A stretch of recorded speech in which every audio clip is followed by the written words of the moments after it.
আল্লাহ রাসূল সাল্লাল্লাহু আলাইহি সাল্লাম একবার দুইজন সাহাবীকে নিয়ে বাজারের উদ্দেশ্যে রওনা হলেন। প্রতিমধ্যে বাজারের পাশে আল্লাহ রাসূল দেখলেন একটা ছাগল, কানগুলো ছোট ছোট ছোট ছোট কান বিশিষ্ট একটা ছাগল মরে রাস্তার পাশে পড়ে আছে। আল্লাহ রাসূল ওই সাহাবীদেরকে ডাক দিয়ে বলেন, তোমাদের মধ্যে কে আছে এই ছাগলটাকে 1 দিরহামের বিনিময়ে কিনে নেবে? কে আছে তোমাদের মধ্যে? লোকগুলো ডাক দিয়ে বলে, ইয়া রাসূলুল্লাহ, এই মরা ছাগলকে 1 দিরহাম দিয়ে কে কিনবে? কিনলে কি লাভ হবে? এক তো সে মারা গেছে, আবার তার কানগুলো ছোট ছোট, এমন ছোট কান বিশিষ্ট মৃত ছাগলকে কে নেবে? আমরা কখনোই নেব না। আল্লাহ রাসূলের পরে আবার বলেন, তোমাদেরকে যদি এমনিতেই দেওয়া হয়, ফ্রি দেওয়া হয়, তাহলে তোমরা কে নিবে?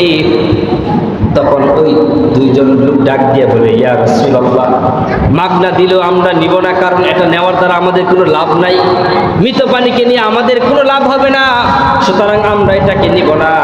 আল্লাহ রাসূল বলেন, শোনো, এই যে একটা মৃত ছাগল দেখতেছো, যাকে তোমরা মাগনাও নিতেছো না, যাকে তোমরা বিনা মূল্যেও নিতেছো না, আল্লাহ রাব্বুল আলামিনের কাছে আখিরাতের তুলনায় এই দুনিয়াটা হলো এই মরা ছাগলের মতো। সুবহানাল্লাহ বলে। দুনিয়াতে আমরা কেউ থাকতে পারবো না, আমাদের ঠিকানা কবর হয়ে যাবে। দুনিয়ার চাকচিক্য, আরাম আয়েশ, ধন সম্পদ সবগুলো শেষ হয়ে যাবে। দুনিয়া বড় স্বার্থপর।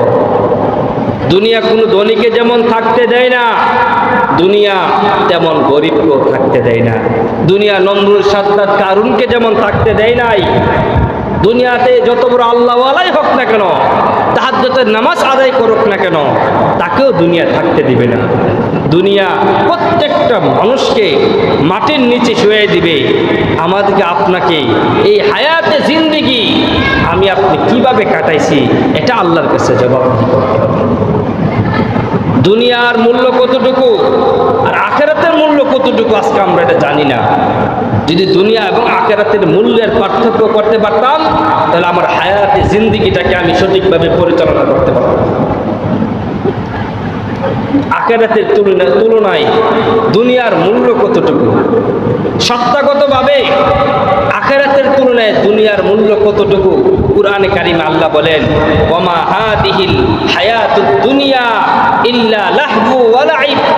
আল্লাহ বলেন, দুনিয়ার মানুষ, এই দুনিয়ার এই হায়াত, হাদিহিল হায়াতুদ দুনিয়া, এই দুনিয়ার হায়াত এটা লাহবুন ওয়া লাইবুন, খেল তামাশা ছাড়া আর কিছুই না। নাউজুবিল্লাহ বলেন।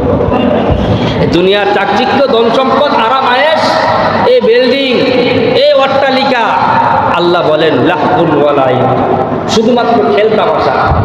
মরিচিকার মতো দেখতে মনে হয় অনেক সুন্দর, আসলে ভিতরে একবারে ফাঁকা, কিছুই নেই। আল্লাহ বলেন, ইন্নাদ দারাল আখিরাতা লাহিয়াল হায়াওয়ান, আখিরাতের ঠিকানা, আখিরাতের জীবনই হইল আসল জীবন। বলেন সুবহানাল্লাহ। দুনিয়ার এটা কয়েক দিনের মাত্র। দুনিয়ার জীবনে আমরা মনে করছি দুনিয়াতে আমার সব কিছু। আল্লাহ বলেন, দুনিয়ার এই জীবনটা হলো খেলতামাশা, এই কিছুদিনের খেলতামাশা। কিছুদিনের জন্য আল্লাহ তাআলা আমাদেরকে দুনিয়াতে পাঠাচ্ছেন, এরপর আল্লাহ তাআলা নিয়ে নেবেন। আখিরাতের জীবন হলো আসল জীবন। জামানা, সময়ের দৃষ্টিকোণে আখিরাতের তুলনায় দুনিয়ার মূল্য কতটুকু, কুরআনে কারিমে আল্লাহ অন্য আরেক আয়াতে বলেন, ফামা মাতাউল হায়াতিদ দুনিয়া ফিল আখিরাতি ইল্লা কালিল। আখিরাতের তুলনায় এই দুনিয়ার জীবন একেবারে তুচ্ছ এবং অল্প। সুবহানাল্লাহ বলেন, একবারে সামান্য। কতটুকু? কুরআনে আরেক আয়াতে আল্লাহ বলেন, এই দুনিয়ার, আমরা যে দুনিয়া গণনা করি, আখিরাতের একদিন, আখিরাতের একদিনের সমপরিমাণ দুনিয়াতে 50,000 বছর। সুবহানাল্লাহ বলেন, দুনিয়ার 50,000 বছরের সমান আখিরাতের মাত্র একদিন। একদিনের সমান দুনিয়ার 50,000 বছর। দুনিয়াতে 50,000 বছর কেউ বাঁচতে পারে? 1000 বছর তো বাঁচার কোনো ক্ষমতা নাই। 100 বছর মানুষ খুব কম এলাকাতে পাওয়া যায়, 1-2 তো পাওয়া যাবে। 100 বছর বয়স হয়েছে। আল্লাহ তাআলা বলেন, এই দুনিয়ার জীবন আখিরাতের একদিনের তুলনায় দুনিয়া 50,000 বছরের সমান। এবার চিন্তা করেন, আখেরাতে একদিন দুনিয়ার যদি 50,000 বছর হয়, তো দুনিয়ার সময়টা কই দিনের? মানে আখেরাতের তুলনায় কয়েক সেকেন্ড, মাত্র কয়েক সেকেন্ড। এই কয়েক সেকেন্ড সময় দুনিয়াতে আমরা বসবাস করতেছি।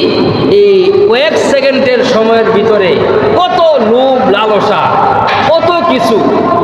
একটা ঘর বানাইলে কি কত সুন্দর করা যায়, টাইলস লাগায়, কত কিছু, কত আরাম আয়েশ, মনে করতে সারাটা জীবন সে এখানে থাকবে। এমন অনেক মানুষ পাওয়া যাবে দুনিয়াতে সে সব কিছু করছে, ধন সম্পদ, বিল্ডিং টিল্ডিং সব কিছু করে, খালি বিল্ডিংয়ে উঠবে, এর আগের দিন সে দুনিয়া থেকে বিদায় নিয়ে চলে। হয় কিনা বলেন? এজন্য দুনিয়ার হায়াতের হিসাব আল্লাহর কাছে দিতে হবে, প্রত্যেকটা সেকেন্ডের হিসাব দিতে হবে। আপনি আমি এই সময়টাকে আমি কিভাবে কাটাইছি, এটা আল্লাহর কাছে জবাবদিহি করতে হবে। দুনিয়ার মূল্য কতটুকু, পরিমাণের দিক থেকে দুনিয়ার মূল্য কতটুকু?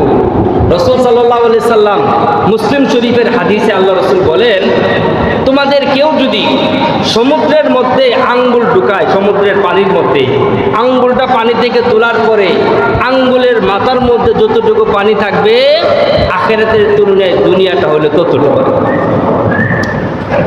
আখিরাতের তুলনায় দুনিয়াটা কতটুকু? সমুদ্রের পানি হলো আখিরাত, আর তোমার আঙ্গুলের মধ্যে যে পানিটা উঠছে, এই পানিটা হইল দুনিয়া। সুবহানাল্লাহ।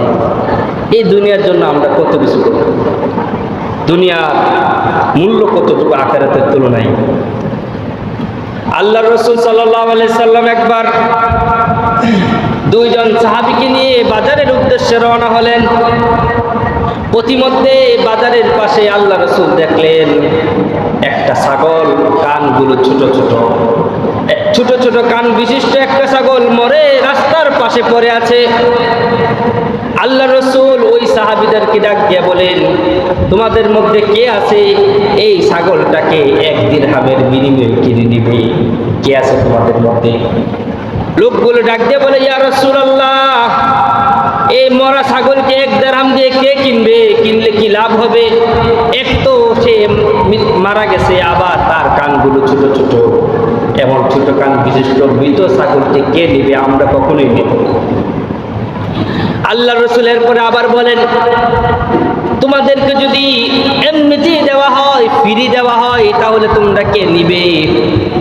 তখন ওই দুইজন লোক ডাক দিয়ে বলে, ইয়া রাসূলুল্লাহ, মাগনা দিলেও আমরা নিব না, কারণ এটা নেওয়ার দ্বারা আমাদের কোনো লাভ নাই, মৃত পানিকে নিয়ে আমাদের কোনো লাভ হবে না, সুতরাং আমরা এটাকে নিব না।